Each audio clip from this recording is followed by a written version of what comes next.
Boa tarde, meus irmãos.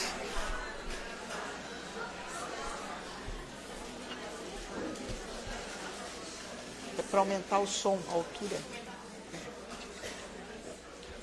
Uma boa tarde a todos, sejam todos bem-vindos. E neste momento nós vamos elevar os nossos pensamentos a Deus, a Jesus, a toda a espiritualidade amiga e benfazeja. Amado Mestre Jesus, aqui estamos reunidos em Teu nome. Que a Tua serenidade possa recair sobre cada um de nós, aonde a Tua paz se reflita nos nossos semblantes e no nosso interior. Tu és a misericórdia infinita, Senhor. E a Ti te dizemos, Pai, Pai nosso que estais em toda parte, santificado seja o Teu nome, venha a nós o Teu reino, seja feita a Tua vontade, assim na terra como no espaço. O pão nosso de cada dia, dá-nos hoje, perdoa as nossas dívidas, assim como nós perdoarmos aos nossos devedores. E não nos deixes, Pai, cair nas tentações, livra-nos de todos os males, pois Teu é o reino, é o poder, é a glória para sempre. Que assim seja. Em nome de Deus, de Jesus, da cúpula espiritual, nós damos então por aberto as nossas atividades da tarde de hoje. E com prazer, nós temos conosco o Rossandro. Provavelmente, eu acho que todos os corações estão vibrando, porque a nossa casa está cheia. E nós viemos em busca da mensagem do Rossandro, dos esclarecimentos dentro da nossa doutrina espírita. Então, nós vamos vibrar para que ele encontre facilidade no tema que preparou para todos nós na noite de hoje.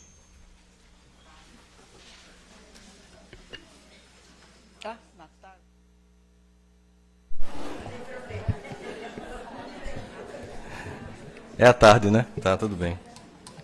Boa tarde a todos e a todas. É uma alegria estar aqui com vocês de novo. Já está virando uma tradição, né? Vim para Santa Catarina, dar um pulinho em Criciúma e a gente falar de Jesus aqui. É uma alegria muito grande para mim estar aqui. Sei que é uma passagem rápida, porque 26 dias viajando como eu estou, passo 4 dias em casa, né? Então, a gente sempre que pode faz isso. Eu lá estava falando para os desembargadores ontem de manhã em São Luís, e aí à noite aproveitei e fiz 2 palestras lá na Federação das Indústrias para o Movimento Espírita, porque eles tinham fechado lá uma agenda e não tinha dado, o povo estava reclamando, aí eu fiz uma sessão dupla de cinema. Fiz uma palestra, mandei todo mundo embora, entrou o resto da galera, fizemos 2 sessões, né? Mas é uma alegria estar aqui, e especialmente para falar desse tema que eu acho que é muito importante para nós, para nos orientarmos diante do momento em que a gente vive no Brasil. Então vamos falar um pouquinho sobre algumas coisas. Vocês acreditam que o que a gente está vivendo agora, em termos de, digamos assim, temperatura política, exacerbação das diferenças, é uma coisa meramente brasileira? Não é mundial? Vocês estão vendo o que está acontecendo no mundo todo? Né? Assim que a gente está vivendo uma onda de radicalismos no mundo todo, e isso é um ciclo histórico muito bem explicado por qualquer estudioso de história. A humanidade sempre passa por ondas, certo? De liberalismo, de ter uma visão mais de aceitação da diferença.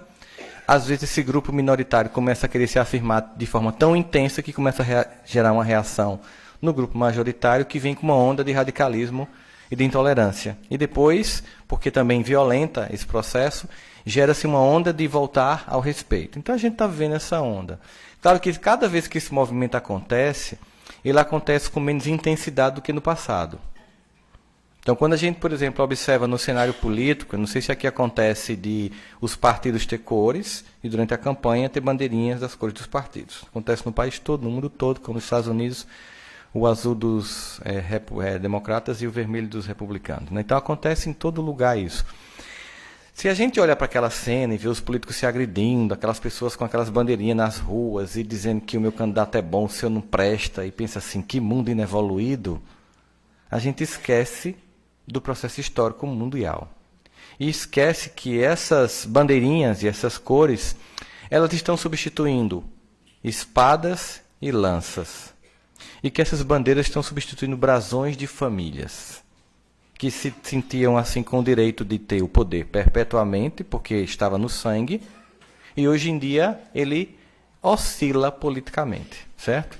Embora ainda esteja imperfeito, a gente tem que aprimorar muito o nosso processo democrático. É importante que se diga isso, porque se a gente não tem uma visão de longo prazo, a gente acha que a humanidade está só piorando. E o Kardec faz uma pergunta muito propícia sobre isso.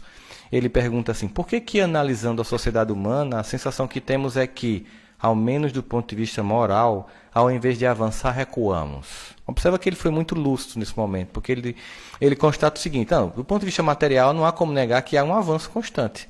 E é porque Kardec não tinha smartphone, né, que muda a cada nova geração. Não tinha nem luz elétrica na época dele, mas as descobertas, o renascimento científico, o positivismo filosófico científico estava acontecendo naquele momento do século XIX de forma muito intensa, e ele percebia o avanço material humano, mas ele achava que havia um declínio moral. E os espíritos vão e respondem o seguinte, não, é engano seu. Se você observar o espectro histórico da humanidade, você vai observar que há avanço, porque a lei do progresso ela opera com ou sem nossa vontade. No entanto, e os espíritos continuam, às vezes é necessário que o mal chegue ao extremo. Mas a gente sempre tem que ver o seguinte, que nada no projeto de Deus não tem um objetivo amoroso. Nenhum movimento não tem como objetivo um Deus que cuide e que ama dos seus. Então, às vezes é necessário que o mal chegue ao extremo para os homens sentirem necessidade do bem e das reformas. Então, o extremo do mal nos traz a necessidade do bem e das reformas que a gente vai protelando, a gente vai adiando, a gente não vai deixando acontecer, porque a gente vai meio que empurrando com a barriga. E aí a gente pensa assim, como é que o espírita vai se comportar politicamente sobre a ótica cristã, para que ele ao mesmo tempo nem seja omisso e participe das transformações, mas não seja simplista ou maniqueísta, achando que só um lado da história tem razão e o resto é condenável. Primeiro, é importante que a gente diga, no Brasil nós precisamos ter consciência de que o problema não é da ética política, é da ética cotidiana. Podemos fazer um teste aqui? Posso? Vamos lá. Se eu pudesse conversar pessoalmente com cada um de vocês e perguntasse assim, me diz uma coisa, eu estou precisando de ajuda, eu posso confiar em você? Vocês me ajudariam? Vocês diriam para mim, Rosana, pode confiar em mim? Eu queria que vocês falassem de forma mais, tem gente em silêncio, eu fiquei um pouco com medo aqui agora. Você é confiável? Você é confiável? Vocês são confiáveis? Pronto, beleza, agora olha, preste atenção. Vocês confiam em todo mundo que está aqui?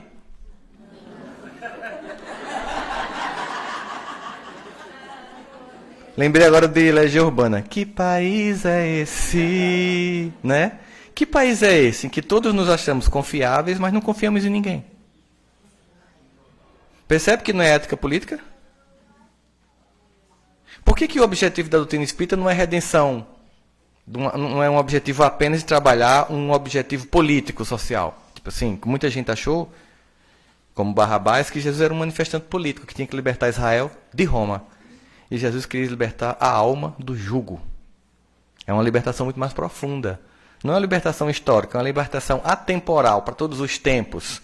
Então, eu sou bom, mas eu não confio nos outros. Mas todo mundo aqui pensa a mesma coisa. Tem alguma coisa errada?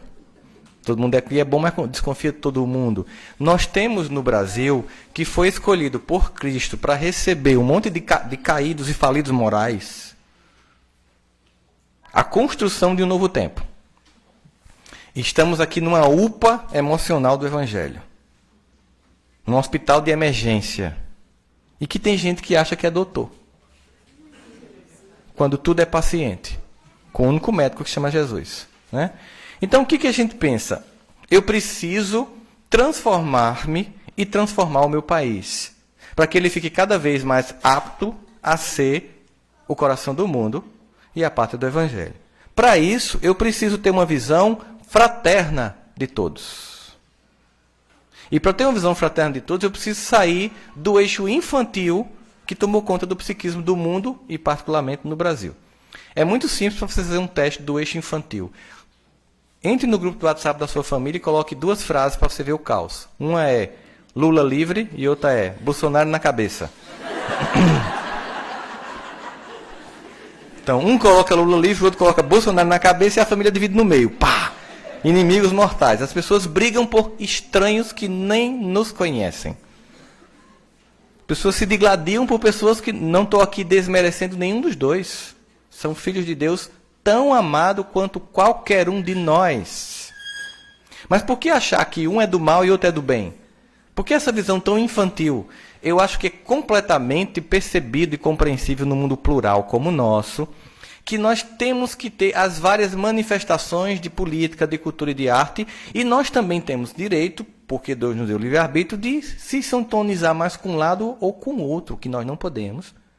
É manter o psiquismo tribal de achar que o outro é o inimigo a ser destruído.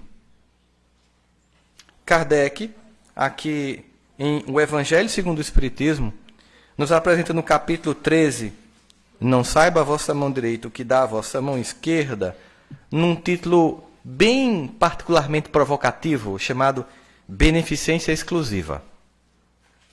É até meio assim coerente. Beneficência exclusiva. É o bem só para alguns. Não parece incoerente essa questão, mas ele faz provocativamente para a gente refletir. E é uma pergunta, porque as pessoas acham que só tem pergunta em O Livro dos Espíritos. Na codificação toda tem. Certo? É acertada a beneficência quando praticada exclusivamente em pessoas da mesma opinião, da mesma crença, do mesmo partido? É massa, né? O cara era genial, vamos combinar.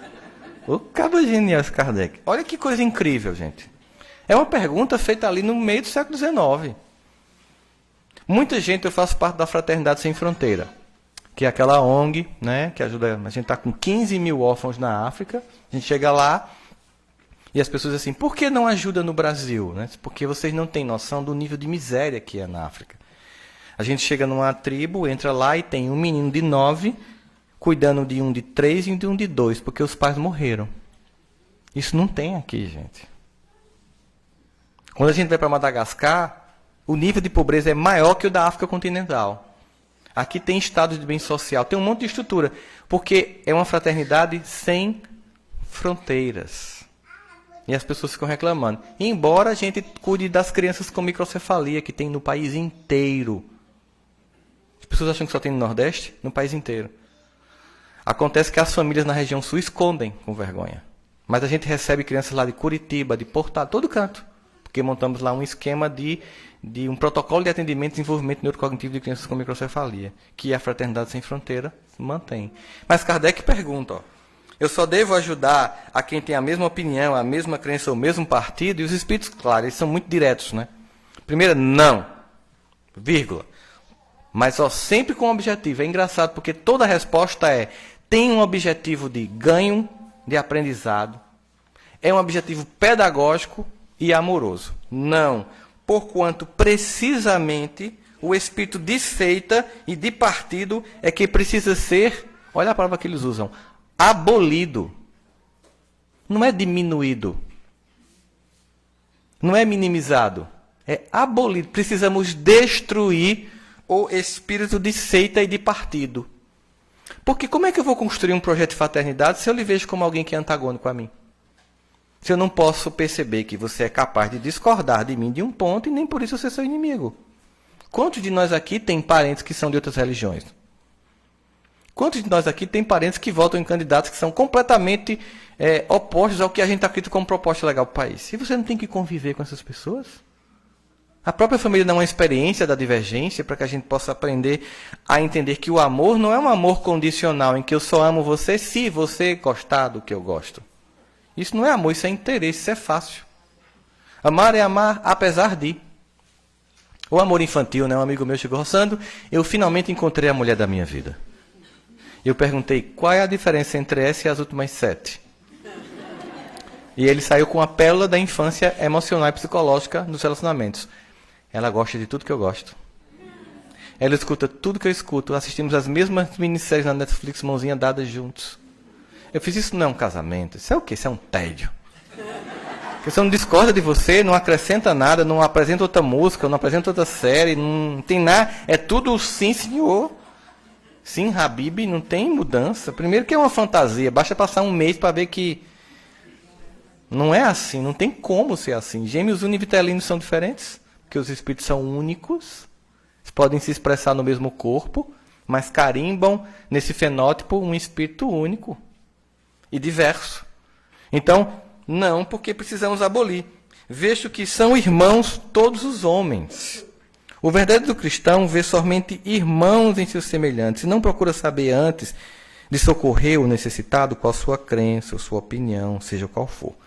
É uma psicografia atribuída a São Luís, em Paris, 1860. Eu estou pegando essa questão aqui, que se atribui à caridade material, ou todos os tipos de caridades, e pensar assim, e seria também colocada isso no espectro da política? Será que eu não devia sair desse psiquismo maniqueísta? O maniqueísmo é uma escola filosófica que tenta dividir o mundo de forma, a partir do que Maniqueu coloca para a gente, como um mundo dividido de forma entre bons e maus, e de forma como vocês fizeram. Eu sou de confiança, mas não me garanto pelo resto do pessoal aqui da plateia, não. Então, na visão maniqueísta, que é uma visão infantil, eu sou bom e o resto é mal. E a gente foi educado na infância no mundo maniqueísta. Lembra, ó?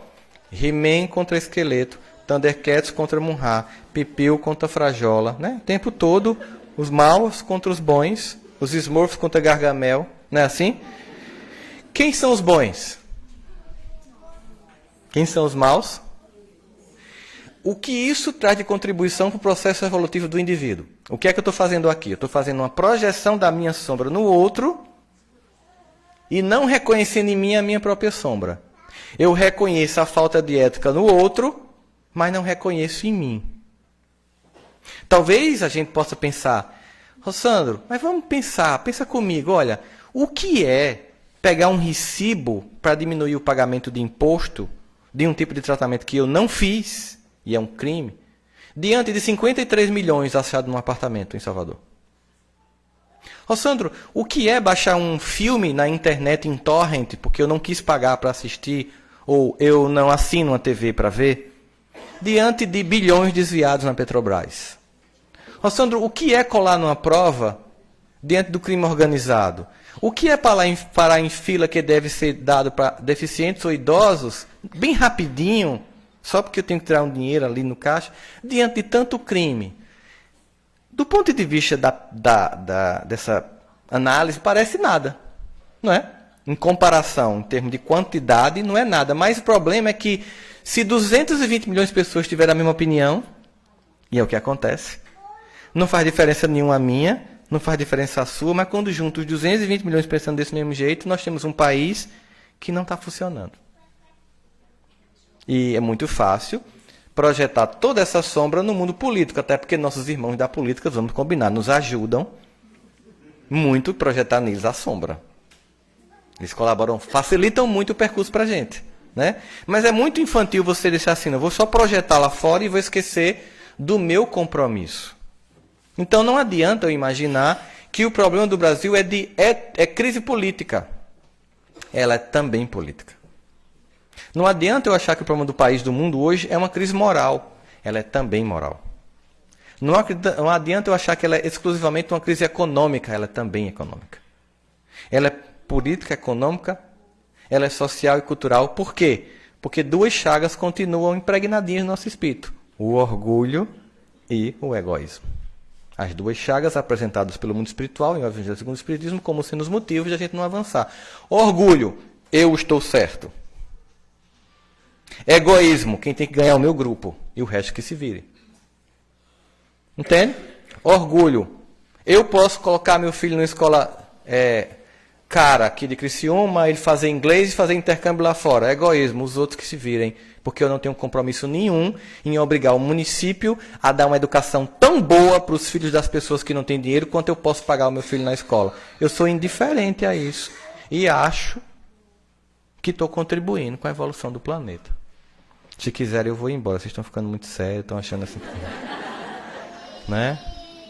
Entende? Então não adianta, o processo de evolução do espírito não se dá por inconsciência. Joana vai dividir, chamada consciência de sono. Precisamos sair da consciência de sono. Se eu posso pagar uma escola boa para o meu filho, que bom, trabalho justo e honesto, mas eu preciso lutar para que a escola pública do meu município e do estado seja tão boa quanto a que eu posso pagar, para um dia eu nem precisar pagar e botar meu filho nela também. Não pode ser confortável só para mim. Ou como dizem, não é normal se sentir normal no mundo doente. Não tem sentido. O mundo jaz no maligno. Palavras de Jesus. Agora, muito bem. E como é que eu posso fazer para mudar? Bem, a gente tem várias coisas. Primeiro que a gente tem que pensar o seguinte. Eu posso participar da política? Não é uma pergunta cabível? Ô Santos, se de repente eu sentir assim, eu acho que eu posso contribuir, me tornando vereador do Criciúma, ou deputado estadual de Santa Catarina, governador. O que é que tu acha? Eu vou para o umbral? Não é meio simples assim? Imagine vocês que eu dissesse, gente, olha, eu estou aqui, eu quero dizer a vocês, se tiver algum parente na Paraíba, por favor, manda lá um WhatsAppzinho, porque eu sou candidato a deputado estadual. O que é que vocês iam pensar? Coitado, está fascinado, tão bom que estava fazendo as palestrinhas no espiritismo, coitado. Não tem menor pretensão de entrar no mundo político, porque não é a minha tarefa no planeta. Mas eu não vou dizer que você não queira que os homens de bem e as mulheres de bem não vá para lá, porque senão como é que vai ficar? Engraçado porque em 29 de setembro de 1952, vários espíritas que eram políticos, Bezerra de Menezes, né, Freitas Nobre, que era esposo da doutora Marlene Nobre, que fundou a AME Brasil, perguntaram a Emmanuel. E aí, Emmanuel? A gente é deputado, como é que é? O que a espiritualidade diz para nós? A gente deve participar, como é que vocês podem colaborar? Quase pedi um voto, né, a Emmanuel? E aí foi muito interessante, porque eu vou ler ipsis literem o texto que Emmanuel psicografa através de Chico Xavier, porque ele é muito rico para deixar bem claro para a gente o que é a proposta do mundo espiritual para a nossa participação política. Naquele tempo, como ainda hoje, havia controvérsias com relação à participação dos políticos e do espiritismo. E Emmanuel diz o seguinte: meus amigos, muita paz. Ele começa a fazer umas coisas bem interessantes. Acreditamos que a nossa função dos espíritos, em nos comunicar convosco, será sempre a de cooperar no convívio ativo de bondade com os irmãos encarnados, com objetivo, sempre tem objetivo, a favor da vitória do bem. Tipo, a gente não está conversando com vocês só para satisfazer curiosidade, tipo fazer um Skype celeste. Não. Tem um objetivo. O objetivo dessa comunicação não é fortuita, nem para agradar, nem para fazer fenômeno. É para, juntos, nos dois planos, os da Matrix e os de fora dela, trabalhar na vitória do bem. Nesse sentido, cabe-nos louvar todas as iniciativas que guardem a felicidade coletiva por meta. Então, se seu objetivo para entrar na política é a felicidade coletiva por meta e não interesse pessoal, hashtag tamo junto. Não é isso? Uma vez que, colaborando segundo cremos, os espíritos, na melhoria da unidade individual, em nossa tarefa de esclarecimento evangélico, devemos contribuir engrandecendo o todo. Então, estamos dizendo o seguinte: vocês devem participar da política, mas nós não vamos fazer isso, porque a gente nem vota. A não ser que eles consigam digitar lá no TSE que seja por impressão de perispírito, que aí vocês podem votar também. Ou seja, nós não estamos no plano encarnado, então isso é uma tarefa histórica de quem está encarnado. Então, nosso trabalho nós trabalhamos as individualidades para a mudança individual repercutir no coletivo. Aí continua. Assim sendo, embora não seja lícito a nós outros, os espíritos que vos precedem na grande viagem da verdade, a interferência indébita em vossas realizações de ordem política, ou seja, a gente não é nossa tarefa, em razão do organismo público e administrativo exigir livre manifestação do homem em passagem na Terra, ou seja, não adianta, eles não vão fazer isso porque é uma questão que é nossa, admitimos que aos espíritas cristãos cabe o direito de participação nos serviços direcionados à vida pública, desde que lhes competem à frente da doutrina. Esclarecendo, pois, que só nos resta exaltar o trabalho do bem infinito nos variados setores em que se manifesta, como professor, como médico, como psicólogo, como educador, como político, como qualquer fisioterapeuta, qualquer profissão, né? Com os nossos sinceros votos pelo triunfo vivo dos companheiros que atualmente, naquela época, se consagram à plantação do evangelho nos arrais da política. Então, assim, ó, você não vai para lá, não é fortuitamente, você vai para lá para você implantar o evangelho. Os valores, você é impregnado de valores nesse ambiente. Atentos aos compromissos de cristianização do homem. De que modo? Então como é que eu, na política, como é que eu, no meu trabalho, como é que eu, na minha família, como é que eu, no centro espírita, posso contribuir para a cristianização do homem? Qual seria a resposta? É uma coisa que todo mundo sabe, a gente sabe de cor, mas não consegue fazer. Mas a gente chega lá, Jesus tem paciência. A partir de nossa própria renovação íntima. Qual é o maior testemunho que a gente dá para as pessoas? O conhecimento de espiritismo que a gente tem? Quantas questões você sabe de cor do Livro dos Espíritos? Quantas obras você leu? É isso que vai chegar a fazer você ter um tratamento VIP do outro lado? Tipo, tem a sala VIP espírita para os que leram todas as obras de Emmanuel. Tem a sala para os que leram Emmanuel mais André Luiz. E se leu Emmanuel, André Luiz mais Manuel Filomeno, aí sobe de nível, porque vai tipo categorias Platinum, Gold e Diamond na Gold. Entendeu? E se você ainda leu a codificação e leu no original em francês, aí você é top of 5. Quando desencarna, está na sala VILB. Very Umbral Personal. Por quê? Porque sabia demais e fez de menos. Tinha muita concepção, muito estudo e pouca prática do bem. E acreditem, o tempo do discurso acabou. Acabou o tempo do discurso. Acabou o tempo do convencimento pelo intelecto. Eu quero ver sua prática. Eu quero ver seu comportamento. Eu estava falando com o Nando Cordel um dia desses e disse, Sandro, sabe que porque eu gosto de fazer parte da mediúnica? Por quê? Por causa da cobrança. Por quê? Porque eu sou médium, Sandro. Eu chego em casa, aí eu chego lá na mediúnica, eu sou doutrinador, converso com os espíritos, meu irmão não persiga, não sei o quê, parará, você desista desse intento de vingança, Jesus não leme, ele ama, a justiça divina é que vai ser executada e não a sua. A clássica abordagem de doutrinador diante de um espírito que quer perseguir alguém por motivações sérias da vingança por algo muito ruim que ele fez. Afinal de contas, a reunião de desobsessão não é para socorrer o obsediado, não, é para socorrer o obsessor, que está lá sem ninguém para ajudar e vítima do algoz que está aqui como vítima pedindo ajuda na... Desculpa, estou sendo sincero, vocês sabem que é assim mesmo, né? Então, o que acontece? Aí ele diz assim, esse espírito passou uma semana me acompanhando para ver se o que eu disse lá eu faço em casa. Então, não, perdoe. Você sabe, assim tem que aceitar os erros dos seres humanos. Aí entra no carro, o cara dá uma fechada no sinal. Miserável, vai pro inferno, filho, presta atenção. O espírito, olha só. Ele está pedindo para eu perdoar uma pessoa que violentou minhas 3 filhas e matou minha esposa na minha frente, depois me matou. Já atendi um caso desse na mediúnica. E não consegue aguentar uma pessoa que dá um trancão no carro. Que espírito é esse? Entende? Estão assim, ó.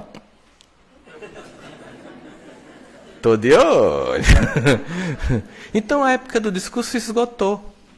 A partir da reforma íntima. Beleza. Ok, nós entendemos que temos que levar essa cristianização a partir da reforma íntima, mas tem que ter um padrão essa reforma. Porque existe no mundo um monte de propostas de mudança pessoal, de construção de um novo ser. Tem um monte. Muito massa. Muito legais. Mas eles oferecem um padrão dessa reforma. Padrão. Jesus. Só. Né? Claro.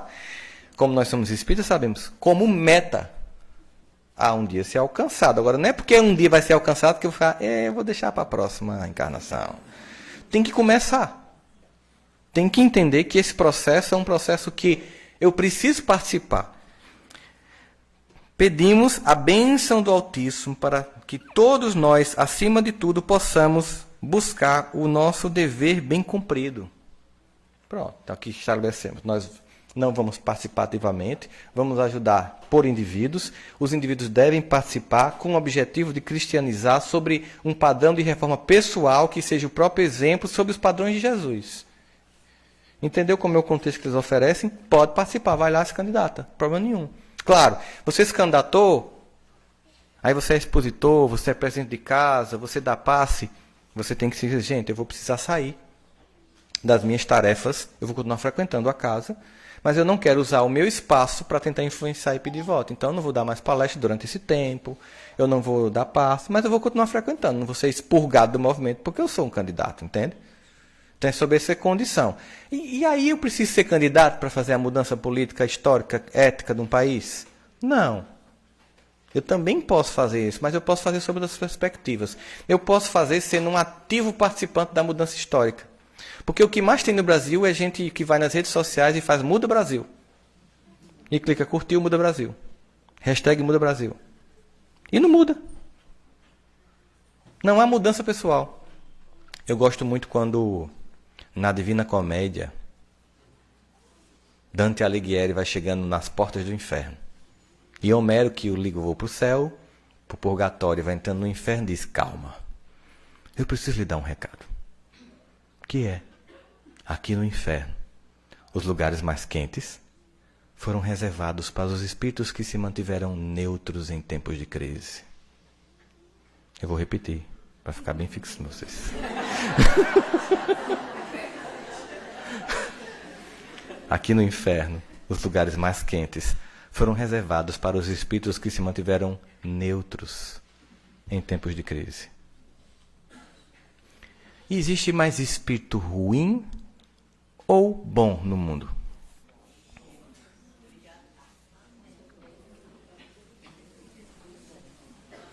Baseado na gente, só tem gente boa. O resto que está sentado do seu lado é tudo ruim.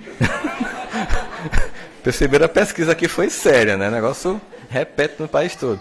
Bom, na verdade, nós temos na escala da classificação dos espíritos, uma escala muito bem definida em O Livro dos Espíritos, mas vamos pegar 3 padrões. Bons, neutros e ruins. Os espíritos bons se contentam no bem fazer. Os espíritos ruins se contentam em fazer o mal. E os espíritos neutros nem estão mais tão afim de fazer o mal, mas ainda não estão afim de fazer o bem.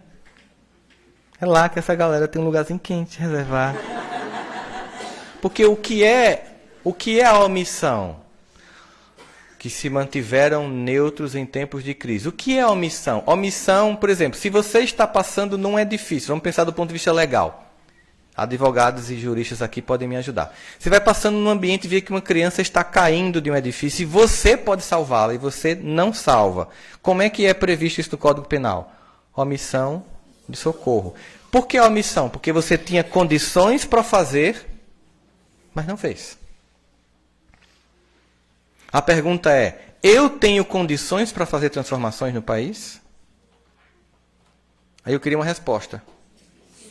Sim. De que modo, se eu não quiser me candidatar? Minha pequena parte que termina sendo grande. Porque se todos nós pensamos que burlar o sistema não dá resultado nenhum e dá o caos que deu, se todos nós pensarmos em fazer nossa parte, vai fazer o contrário. Eu vou mudar o vetor. Em vez de eu viver num pequeno mundo das corrupções, ou dos desvios pequenos éticos, ou da falta de etiqueta, que é a ética das pequenas coisas, eu vou começar a colaborar. Um exemplo bem simples de colaboração nesse esquema grupos de WhatsApp ou coisas que eu curto ou compartilho nas minhas redes sociais. Eu preciso melhorar a psicosfera do planeta. Que contribuição eu dou quando eu mando para você um acidente, para você ver? Que contribuição eu dou quando eu mando um vídeo de um assalto para você ver? Que contribuição eu dou quando eu mando uma piada dantesca, chula e pornográfica para você escutar? Eu estou colaborando com você para o psiquismo pequeno e infantil do planeta. E eu preciso colaborar para a elevação psíquica da Terra. Vamos colocar o YouTube como se fosse um eletroencefalograma do planeta, em que a gente faria uma medição do que a humanidade dá importância e ibope. Coloque os vídeos de pastora Ludmila Feber, do Rio de Janeiro, Silas Malafaia Divaldo Franco, Haroldo Dutra, Padre Fábio de Mello, tal. Junte essas pessoas aí e veja quantas audiências. Depois vai lá quantas pessoas veem vídeo de piada. Quantos acessos tem os youtubers que contam coisas grotescas. E você vai ver quantos seguidores tem, por exemplo, esses youtubers que os adolescentes seguem. E você tem, no YouTube, você tem a descrição do psiquismo planetário. E o que é o mundo de regeneração? É quando você vai mudando a faixa vibratória da audiência. Então, eu posso fazer uma revolução com o meu telefone. Eu fico impressionado, por exemplo, em época de campanha política, pessoas que eu admiro profundamente no movimento espírita, nas redes sociais, se degladiando politicamente, destruindo a imagem dos outros. Uma vez eu mandei para um amigo meu, queria que você está postando quase 15 vezes por dia nas suas redes sociais. E você posta 15 coisas defendendo o seu candidato e 10 atacando o outro. Por mim já é desequilíbrio. Mas eu nunca te vi postado durante um dia 15 passagens do Evangelho de Jesus. Queria muito, meu irmão, que você defendesse Cristo com a mesma veemência que você defende seu candidato. Você está defendendo homens e mulheres que um dia são inimigos, amanhã são vício um do outro e deixa você com cara de tacho. Estão lá brigando, no outro dia estão num palanque junto, dizendo, isso aqui é um homem de bem, um cidadão de bem, e você faz, eu não acredito, miserável, que tu está dizendo isso não. E eu briguei com meu cunhado, porque tu era contra esse homem. E você fica lá com cara de tacho.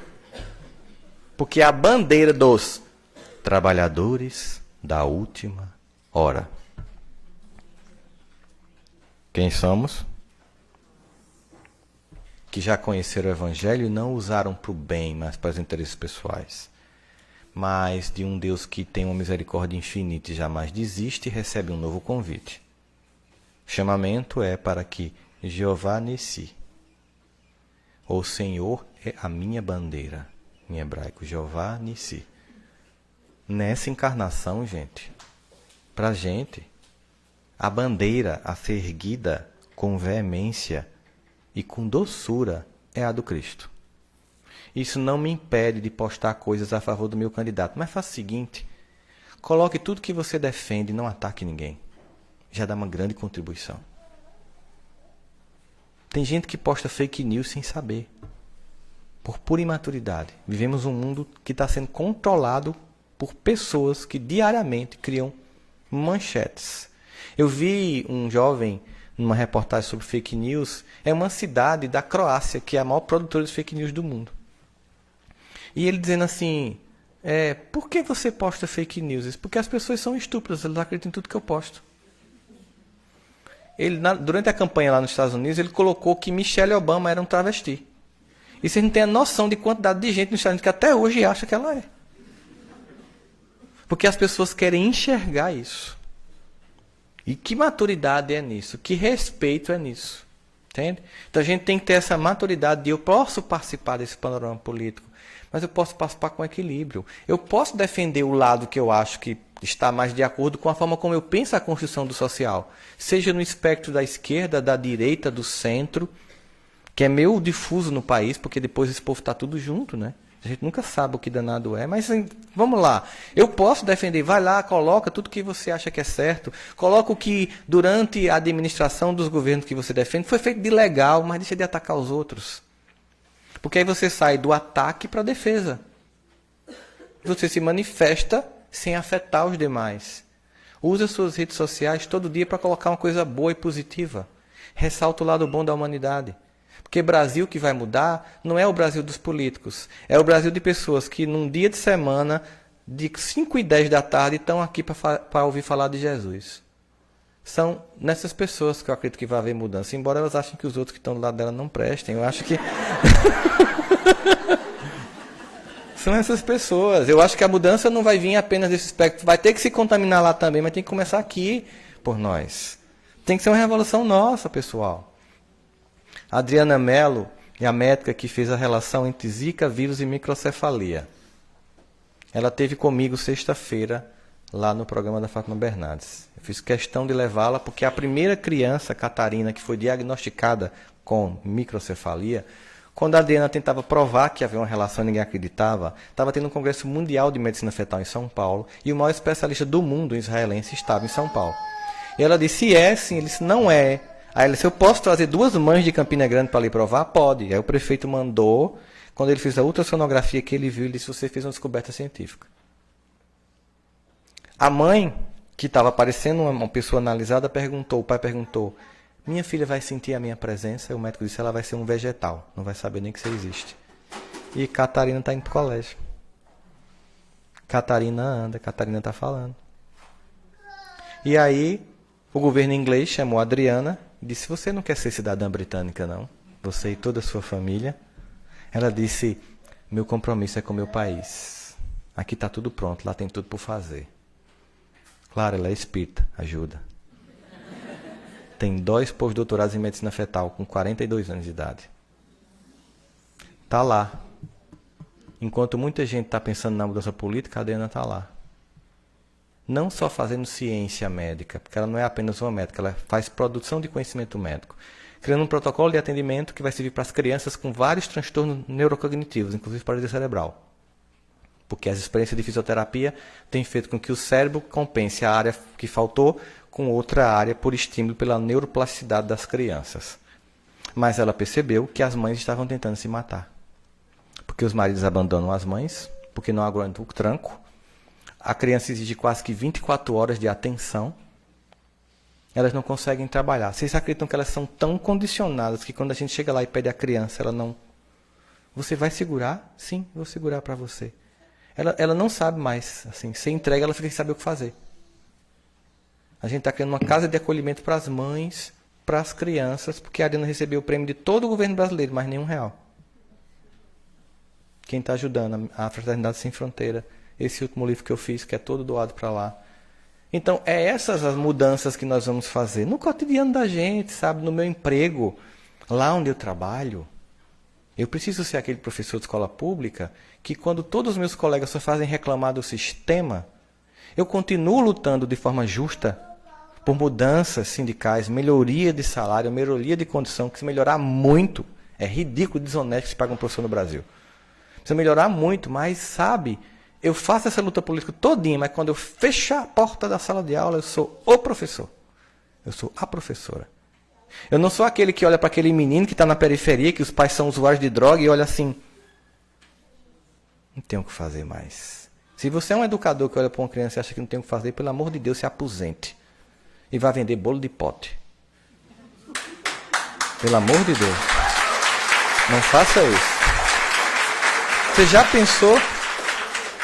Todo professor aqui sabe quantas pessoas, não só professor, nós, quantas pessoas a gente conhece nessa vida aqui, que a gente pensa assim, isso não vai dar para nada.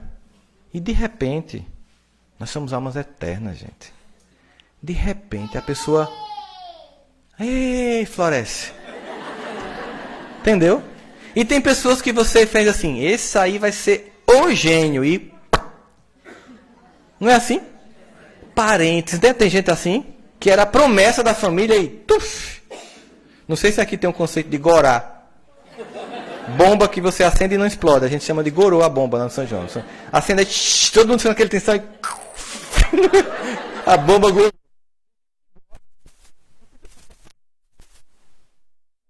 E tem gente que você pensa que não vai acontecer nada e... Puff. Então, um educador, ele não pode olhar para uma criança de periferia, porque ele é professor de escola do município ou do estado, e dizer, não tem o que fazer aqui não. Tem muita coisa, porque se você quiser ser instrumento de Deus, acredite, ele arromba as portas do céu para acolher um filho. E quantas vidas são desperdiçadas porque as pessoas empurram com a barriga o emprego que tem. Eu peguei ontem Uber de noite, eu cheguei 00:30 aqui, em Santa Catarina, em Florianópolis. Diante de uma crise de desemprego tão severa como a do Brasil, é comum o Uber, quando você entra, se justificar para você. Ele tem uma vontade de dizer, eu estou Uber. Eu não sou Uber, porque eu estou passando por isso. E eu sempre digo, por que você está me dizendo isso? Aí eles dizem, por quê? Porque você está se justificando por ser honesto e está fazendo uma coisa honesta. Você não tem que ter vergonha de ser isso, não. Você é um homem ou uma mulher de bem, está aqui dando uma ralação de noite para dar de comer à sua família. Isso aí é digno de aplauso, não é de vergonha. Aí ele disse assim, eu tenho outra profissão de tarde e essa mexe muito comigo, eu estou até fazendo uma terapia. Eu fiz, o que você faz? Eu sou tanopraxista. Né? Eu aprendi ontem o que é tanopraxista. E você faz o quê? Eu limpo os cadáveres antes do velório. Tiro sangue, eu corrijo o rosto, se tiver afundamento craniano. E eu não conseguia ver sentido nisso, até que um colega meu tentou dar um estímulo pra gente, dizendo, pensa no dinheiro que você vai ganhar. Eu disse, eu fiz assim. Desculpa, né, gente? Porque é tragicômica a vida, né? Eu disse assim, tá funcionando? Ele disse, às vezes sim, às vezes não. Lembrei da música dele. Às vezes sim, às vezes não. Eu disse, pois eu vou te dizer um negócio que eu acho que vai te ajudar. Isso que é? Você faz uma cor tão bonita. Se é. Você já imaginou que quando a gente vai se despedir de alguém que a gente ama, é por si só um dia doloroso? E você consegue tornar isso menos doloroso. Porque eu lembro quando eu era criança que morria uma pessoa com um acidente de carro, as pessoas botavam no caixão do jeito que vinha do IML. Eu me lembro que uma vez eu fui para um enterro, eu passei um mês pensando que esse cara vinha atrás de mim. Porque a gente sempre acha que vem atrás da gente, né? Embora o cara tenha família, se ele voltar, ele não vai na casa, vai na minha casa me assombrar. Eu sempre achava que era comigo, era pessoal, com o Rossandro. Passei o cara todo deformado e a família levava você, botava a criança, veja o morto. Aí, meu Deus, um mês sem dormir. E hoje em dia, é verdade, eu passei por isso mesmo. Botavam gelo, porque começava, né, Agora não, eu perguntei tudo, gente, informações. Em mais ou menos meia hora, eles tiram todo o sangue, colocam no lugar um produto para preservar o corpo. Eles colocam quase um saco de algodão aqui para poder ficar. E quando tem ele me contando, traumatismo craniano de uma criança que há 2 dias atrás caiu de um prédio. Aí a mãe reconheceu, né, disse assim, olhe o seu trabalho como a delicadeza de quem diminui a dor da saudade. Olhe como alguém que está tentando tirar aquilo que já é doloroso, o tom da tragédia. Ele disse, engraçado, você está dizendo isso, a mãe olhou para a criança com o crânio afundado, entrou em desespero. Aí a gente tem uma técnica, perfura aqui, a gente corrige tudo e entrega feito um anjinho. Quando ela viu, ela se emocionou. Disse, e você acha que isso não é lindo? Todo trabalho é digno na humanidade. Tudo que se faz é decente. Tudo é digno. A gente, a nossa visão doente, é que cria assim, os que devem ser considerados mais de status. Né? Não, esse é mais status. Status, que é para ter um padrão de vida que você não pode, para convencer pessoas que você não conhece, uma vida que você não tem. Né? Então, assim, você fica naquela coisa infantil, assim, tudo que a gente faz é uma coisa bonita. Eu posso ser uma pessoa que atende bem onde quer que eu esteja. E eu estou contribuindo para a ética coletiva do meu país. Quando você está lá no hospital, todo mundo já entende friamente, e você pensa assim, se minha mãe estivesse doente, chegando aqui numa maca, eu não queria uma pessoa indiferente, abusada me atendendo. Eu queria dizer uma pessoa assim, vou fazer tudo que tiver a meu alcance, espere um pouquinho aí, tem muita gente, mas eu vou te ajudar. Aí está demorando, fica um pouquinho, tem muita gente gripada hoje, mas eu estou aqui. Basta uma frase dessa, gente. Você sabe o efeito que isso tem na vida de alguém? A gente chega lá, a pessoa, tem a cara!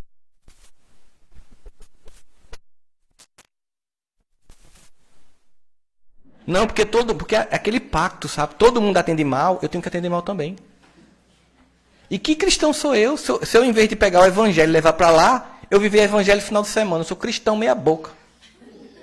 Não sei se vocês conhecem o conceito de meia boca aqui. Ou seja, é mais ou menos cristão, né? Não pegou ainda. Tá, hein? Quem sabe o carro que está tentando... Tá afogado o negócio. Então eu tenho que chegar no... Todo mundo trata mal, mas eu vou tratar bem. Vão me criticar. A quem eu devo satisfação? Eu tenho que escolher a quem eu devo satisfação. A Cristo ou ao mundo? Vão me criticar, deixa eu criticar. Quando você mudar a sua atitude, não se sinta superior a quem está errando. Porque você estava errando até ontem. Não olhe com um olhar de inevoluídos. Não. Diga assim, estou continuando. Numa dessas muitas reuniões de desobsessão que eu participei como doutrinador, teve uma que foi muito bonita, assim, porque o conceito de evolução ficou muito claro para mim. E era bem assim. Curiosamente, o espírito que estava sendo tratado estava olhando para o mentor da casa espírita e dizendo assim: você é muito covarde.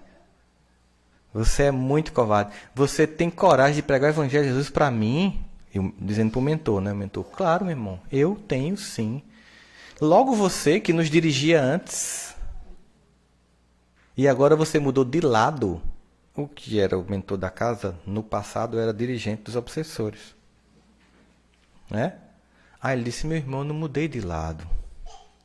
Na relação com Deus não tem mudar de lado. Eu apenas continuei.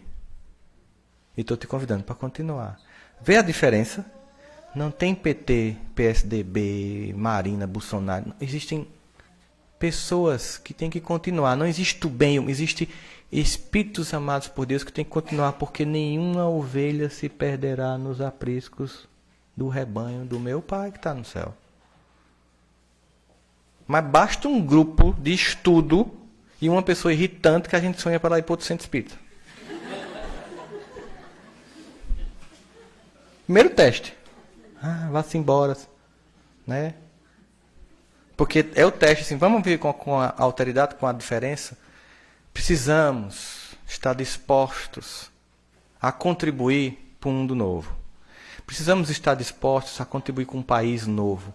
Precisamos fazer isso em todos os lugares. Na educação, na política, na ciência, na arte, na cultura, em qualquer lugar. Se infiltre. Faça a diferença. Pare de criticar. Vá lá e faça diferente. Mostre seu cristianismo onde você estiver. Não é mostrar cristianismo tentando converter pessoas ao espiritismo, que a gente não tem nenhuma pretensão proselitista. Leve os valores que norteiam a nossa vida. Apresente para os outros aquele que encantou sua alma e mudou sua história. Mas apresente não é no discurso. Apresente no seu comportamento. Deixe que a pessoa que trabalha com você se pergunte: que paz é essa? Por que você é diferente? Aí você diz: não é porque eu sou espírita, porque eu sigo a Jesus. Porque tem tanto espírita desequilibrado nesse mundo. então assim, essa paz. Eu lembro que tem uma música que eu cantava quando era evangélica, que era assim: essa paz que sinto em minha alma não é porque tudo me vai bem. Essa paz que sinto em minha alma é porque eu sigo ao meu Jesus. Não é a paz de quem não vive problemas, que não tem estresse, que não tem que educar filho, que não tem arrancar rabo em casa, que tem conflito. Não, humanos normais que buscam pautar a vida pelo Evangelho de Jesus. Que cotidianamente se deixam inspirar pelo Mestre através daqueles que o são seus assessores e auxiliares.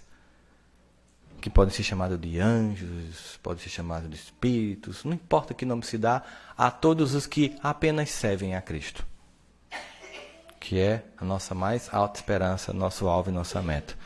No que quer que façamos, nós podemos fazer com delicadeza. Podemos discordar com delicadeza, podemos argumentar com delicadeza, podemos ouvir o outro com delicadeza. Precisamos aprender a viver isso muito. É um exercício, tem dia que a gente consegue, tem dia que não consegue. Tem dia que você escuta seu parente, tem dia que você quer que ele desencarne, é normal. É da vida. Como Deus sabe que a gente é muito inferior, não dá esse poder da gente desencarnar o outro com um pensamento, senão está todo mundo morto. A gente sabe tanto que a gente é ruim que quando está com muita raiva faz: Deus não dá asa a cobras, não. Que é um bicho perigoso desse voando. Imagina a cobra voando, gente. Não, Fábio? Precisamos então pensar assim: a minha contribuição para um novo tempo neste país é exatamente o sentimento de que eu não estou aqui à toa. Eu não estou aqui por acaso. É muito bonito quando a gente visita um país bem organizado. Sem buraco nas pistas. Você perde a carteira e a pessoa lhe devolve. Já passei por isso. Eu perdi a minha em São Paulo em 30 segundos na porta do hotel que eu voltei. Não tinha mais nada. Eram hóspedes. Mas eu não acho que o Brasil se define só por isso, sabe? Também se define por um monte de gente que é capaz de ser íntimo em 30 segundos. Dar um abraço apertado em 30 segundos. Mas que precisamos não apenas achar que somos bons, precisamos acreditar na bondade do outro. Precisamos transformar. Precisamos ser instrumentos de agente da mudança. Onde quer que estejamos. Não importa onde estejamos. Somos chamados aqui para que essa ordem e esse progresso não seja lema inscrito numa bandeira, mas seja a prática cotidiana de nossos corações. Que a gente escute o hino não apenas no 7 de setembro, no dia de jogo de Brasil. Que a gente entoie ele como um chamamento para uma outra oportunidade dada pelo Cristo, para juntos, agora diferentemente, estarmos a serviço do Mestre. E não nos deixarmos contaminar pela psicosfera tóxica, competitiva e odienta que toma conta do planeta. Porque, afinal de contas, Kardec pergunta, e se as pessoas resolverem atrapalhar o avanço da sociedade? Os espíritos respondem, não vão conseguir. Mas se insistirem, eles dizem, serão trucidados pelas engrenagens das rodas que tentam parar. Por isso que eu acho que esse novo tempo vai chegar. Né? E Guilherme Arantes diz de forma muito poética, amanhã, né? Será um novo dia da mais alta alegria que se possa imaginar.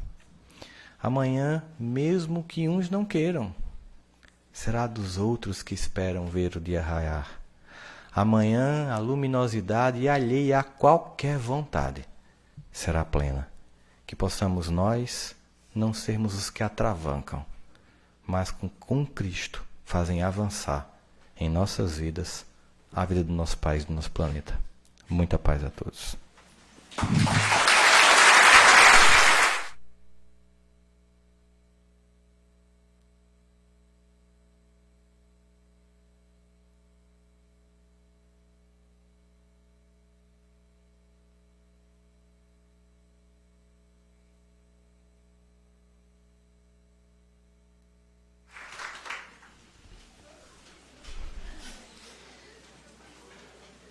Só temos mesmo a agradecer ao nosso irmão por ter aceito o convite de estar conosco na tarde de hoje, que foi uma tarde grandiosa para todos nós, e chegamos à conclusão que quem tem que se modificar e se transformar é cada um de nós. A responsabilidade é nossa. Queremos um mundo melhor? Sejamos melhores. Todos queremos. Mas sempre a gente acha que é o outro que tem que começar, mas tem que começar dentro de cada um de nós. Né? E o Evangelho do Cristo nos dá todo o respaldo para que esta transformação ocorra. Basta que tenhamos um pouco de boa vontade. E vamos então, neste momento, agradecermos a Deus, a Jesus, a toda a espiritualidade, pelos momentos que aqui passamos, pelo conhecimento do Evangelho de Jesus nas nossas vidas, que nos norteia, nos dá um caminho a seguir. Pai nosso que estais em toda parte, santificado seja o teu nome. Venha a nós o teu reino, seja feita a tua vontade, assim na terra como no espaço. O pão nosso de cada dia dá-nos hoje, perdoa as nossas dívidas, assim como nós perdoarmos aos nossos devedores. E não nos deixes, Pai, cair nas tentações. Livra-nos de todos os males, pois teu é o reino, é o poder, é a glória para sempre. Que assim seja. E agradecidos a Deus, a Jesus, nós encerramos a nossa tarde. E uma boa tarde a todos os irmãos. E agradecemos pela presença.